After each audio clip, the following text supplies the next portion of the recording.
Welcome back. On RealCopStoriesVideos.com, over 360 cop stories. Look them up, 3, 7, 8, 9 minutes.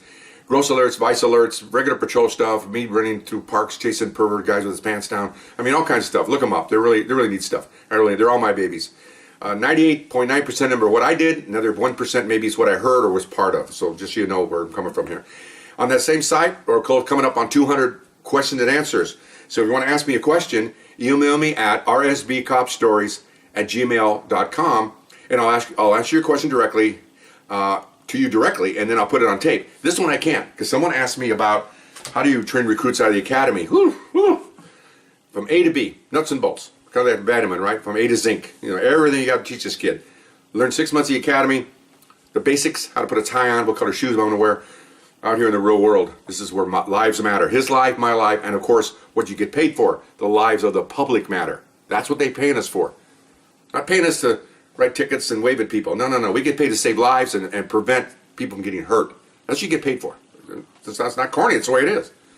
So now I'm going to cover a felony stop with a recruit in the car. Okay. This is something, because you can see, when you see the way I'm excited about this, you see all the things I have to do. Even fellow officers, wow. You know, I mean, really. And smaller departments don't do it as much because they don't have as much work. They don't have as many recruits.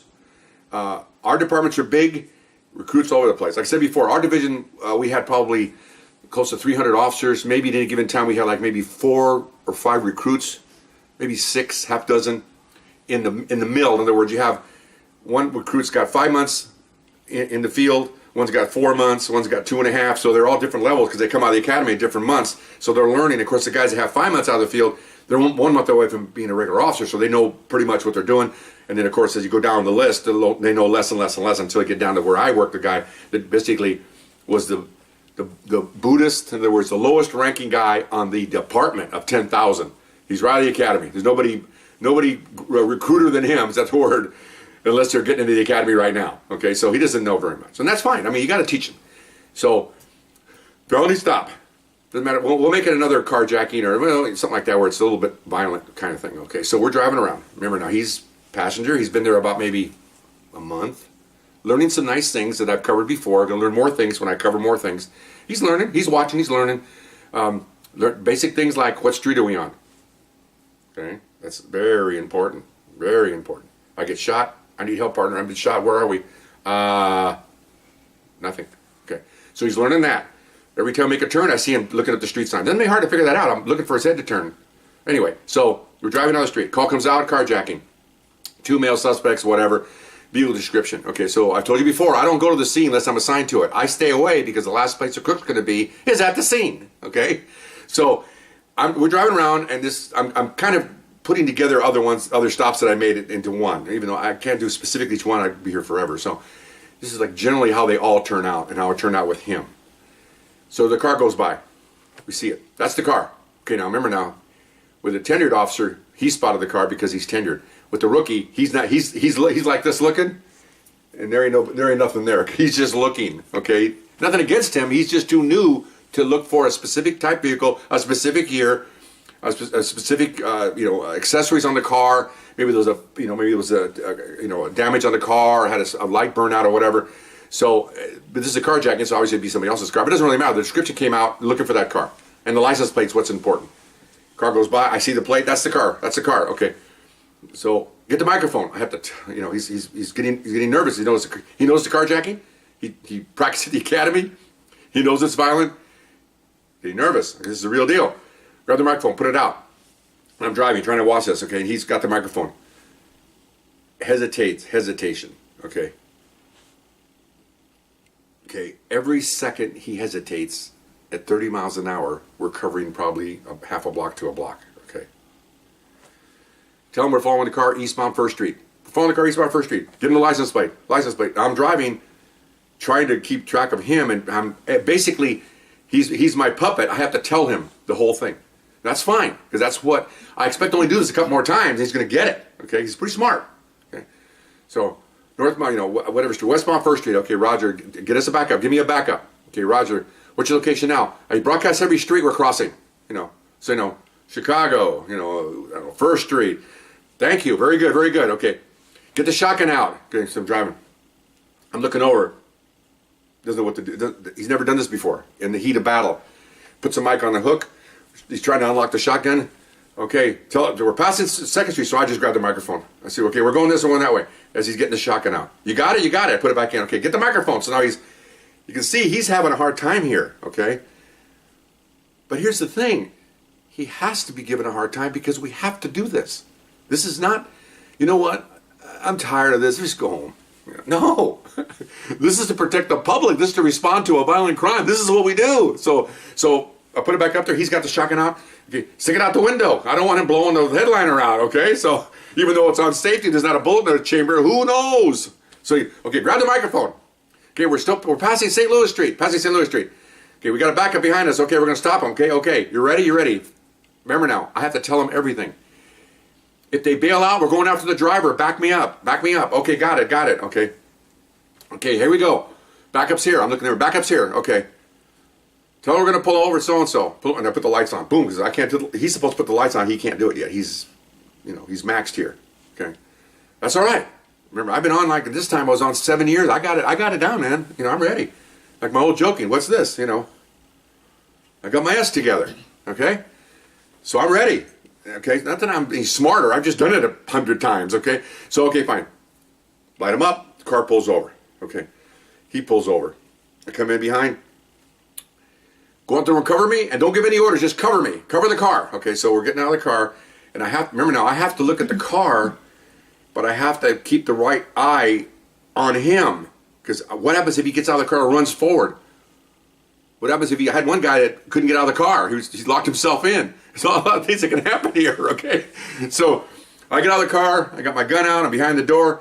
I have to go, I'm yelling to the car, nobody move, hands up, and I'm looking over at him real quick to make sure he's okay. And he's good, he's fine. He's out the window, he's got the shotgun down. I can see his fingers off the trigger. I've got to teach that. Don't put it on the trigger. This isn't the old Wild West days. We're not going to fan shotguns, okay? We're going to put it on the safety, which he's shot 100 times, but still. So good, now he's quiet. That's good. Another car pulls up. They're calling out my name. My supervisor walks up, taps me on the shoulder. I got you. Okay, let's get him out. Okay, so now I have to do everything. Okay, that's fine.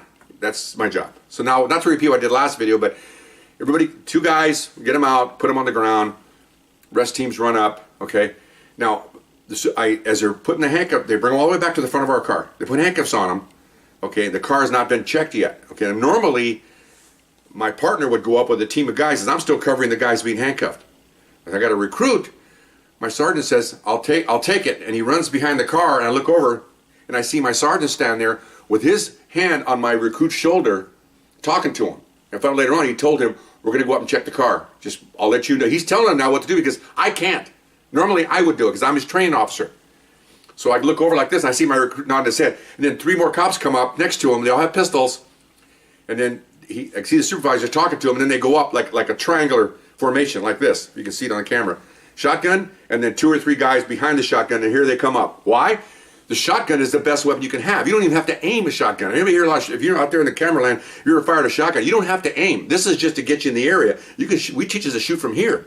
Because when you shoot a shotgun, there's like a dozen pellets go like this. So you don't have to aim. It's not 1 bullet. It's a dozen or more, okay? You just come this low, and as long as you got it within, basically crotch to collarbone high, you're going to take out anything that's there. I mean, kill them. I'm not taking out. I'm talking about kill them, okay? So here they come up, like this. So I'm watching them going, oh boy. So then these guys are now handcuffed, so I can't go up because the team's been selected. So I go around the other side and just start walking up behind a far, because I got to be part of this. But the team's already been selected by the supervisor. They go up, they look in the car, and they check the trunk. The car's secure, and then I can see him tapping my recruit and telling him something, and the shotgun goes up, and then everybody starts coming back, and he's offloading the shotgun like he's supposed to do, because he got one in the chamber, because this is real serious stuff. And then he reloads it, putting that one in the chamber, double checks it, and then puts it back in the rack. We're done. Okay. So now it's over. Well, it ain't over. Okay, he's a recruit, so my sergeant knows that. So he comes over and he goes, okay, calls my name out. He says, what do you want to do? Of course, because it's my call, my stop, my caller, East Coast wording. Okay. Well, we're going to do this, and this. He goes, excellent. Because remember, he's watching me. Okay. And he says, and I said, so we'll be back. We'll take a little longer. He goes, that's okay, because he knows it's going to take longer. So remember now, like I told you in the other one, as the suspects are handcuffed and put in a car, not necessarily our car, as that's happening, and we check the car, and it's code 4, which means everything's secure. The other units that helped us, 5, 6 units, they're already gone. They got things to do. They're en route to other calls. They come to help us for 3 minutes, 4 minutes, and they have to take off because they're responding to you. You called the cops. So they're all gone. Everybody's gone. So now I have to help him with the report to tow the truck or tow the car. Told you earlier, after all these cops sitting there, guns out, helicopter over, K9's over here, and the little tow truck driver's waiting for his turn. He's in the back of the group because that's what he does. He has a scanner. That's his job. Pick up police car or police vehicles that are being impounded from the police, not police vehicles. So he comes up, and then of course everybody knows who the recruit is. It's really funny that you see that. They got usually we all have short sleeve shirts. We got some time on the job. A lot of us have mustaches. With recruits, the wool is brand new. Ours is like shiny because it's been monitored 50 million times, or had sweat run through the armpits and everything else all these years. And so he's got this look in his eye. You're like, and so even the tow truck driver knows who the recruit is. So they go to the hood of the car, and he goes, the tow truck driver's kind of instruct, okay, we need to do this and this, helping him with the impound report because he's probably never done any. This guy, remember my recruit, he done one, and I helped him with it. We didn't arrest early on in his career, within the first 3 days. So it's all new to him. But it's not hard, it's just you have to do it. Okay, you have to do it over and over and over again. So he's doing it, and the tow truck driver's helping him. Cute little guy. It was kind of neat to watch him do that. That was kind of nice of him, really. And so, thank you. He's sucking the heck out of the tow truck driver. Well, yeah. And we had those days, we went from carbon, in the old days, to what they call NCR paper. I don't know if they still use that now, but pressure sensitive paper, makes copies. So he does that, and he hands the second copy to the tow truck driver. He already had that baby ready to go. He just needed the paperwork, man. He got that thing, and he's off and running. Okay, so we go back to the station. Okay. With the recruit, I have to do everything and have to direct him how to do it. And you don't realize how much labor intensive this is. And me being as I am now, you can see me, I'm very hyper. I want to get this done, put him in jail, and go back and do some more work. Well, not with a recruit. You just have to shut it down. You have to shut down, like, normally I go about 10 on a 10 scale. This is about a 2, because I have to slow down, okay? Now I'm in the slowdown mode. So then I have to tell him, okay, you need to do this and this. You need to get information from the suspects, run their records, and do that. Can you do that? Okay, fine. He does. He often goes. So I'm sitting there with basically no computers in, 5 number 2 pencils, and 10 sheets of blank paper, and I got to write the report. But not a big deal. I've done hundreds of them. So I'm writing the report. When he's done, he comes back in. His task is finished. Okay, you got to do this and this. Okay, off he goes. So I'm just directing him, and then I'm doing the report. And then we have several layers of reviewing here. We have the supervisor that was at the scene, and then the supervisor at the station. Then we have to go to the jail, and they have to read it over there, just to make sure everything's fine. That's all it is. And so, so now he's done. He's done nothing else to do. Okay, so he sits there, and I'm writing the report. As I finish the sheets, there's not much to it. I give him a copy, read it. I'm doing the next one. He's reading it.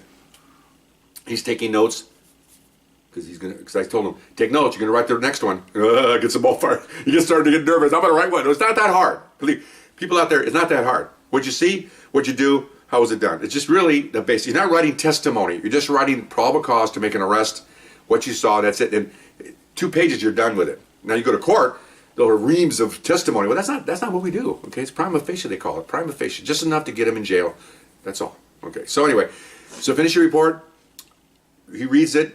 What do you think? Tell me what you think. Oh, this is what we did? Yeah. Why did we do this? Well, we did this because of that. Oh, okay. And okay, this. Okay, all right, fine. Okay. Oh, I got to back up. Searching the car, which I'm going to go to later. We'll go to it later because it's a whole separate section. We have to search the car, and I'm going to talk about that later about being with a tenured officer, searching the car after a caper like this, and with a recruit. Too many things to go here, too many moving parts to do. Maybe I'll do it next. I'll see if that comes out okay. Anyway, so then now we're ready to go. Okay, so he walks with me to the watch commander because I want him to stand there in front of the sergeant in case the sergeant has any questions. And the sergeant knows who the recruit is. He's going to ask the recruit questions if he has any, which he should. Because I remember when I was a recruit, even though I was in the Marine Corps, I'm a private, and I'm looking at a sergeant here. Okay, we had one hash mark for 5 years. I got a sergeant with 6 of them or 7 of them looking at me. Okay, so he's standing there at the desk. I hand the report to him. He's reading it. Who wrote this? Okay, and I tell him, I did. And of course, he's kind of a gruffy old guy. He looks like Fester from the Addams Family. He looks up, looks at the recruiter, goes, yeah. You ain't gonna be able to write nothing for a while. Put his head back down. Can you imagine? He's gonna stand there at attention. I mean, it's all part of the soaking in process of, we'll include you when you deserve it, when you earn it. Okay? Just because you have a uniform on, according to this sergeant, and me kind of later, doesn't mean you're one of us yet. I'm not being, this isn't a fraternity, but this is where you have to earn your respect, and you have to earn everything here. You just can't do it on just because I'm wearing the uniform. Doesn't mean anything. Okay. So he asked the recruit, what do you think about this? How good was your probable cause? And I'm going, whoa. He goes, well, we had this and this. All right, looks back down. Looks up. Did you have your finger on the safety? Yes. On the shotgun? Yes. Looks back down. And I'm sitting there going, he never asked anybody that, but he knows it's a recruit, so he's trying to keep him on his toes, okay? I'm trying to think of someone else he asked him, but kind of a very mundane question. It wasn't anything that we didn't have answers to, but he wanted to see what his response was. So then he finished, okay. Hands me back to me. Looks good. Good report. Thank you, sir. Thank you. He goes, looks at him. Hey, yes, Sergeant. Maybe next time you can run one of these, but I doubt it. But sit down. So we walk out. He goes, whoa. I said, he does that to everybody, but he's trying to make sure. He's making sure. He says, you're going to write the next one. Oh, no, I want to. What he's trying to do is I want to show him I can do it. Okay, that's what he's trying. That sergeant's making him come up to the plate. I can do this. Okay, and that's good. That's what I want to teach him to do. Okay, my timekeepers gave me a wave here, so I'll continue on the next one. Okay, sorry about that. Bye-bye.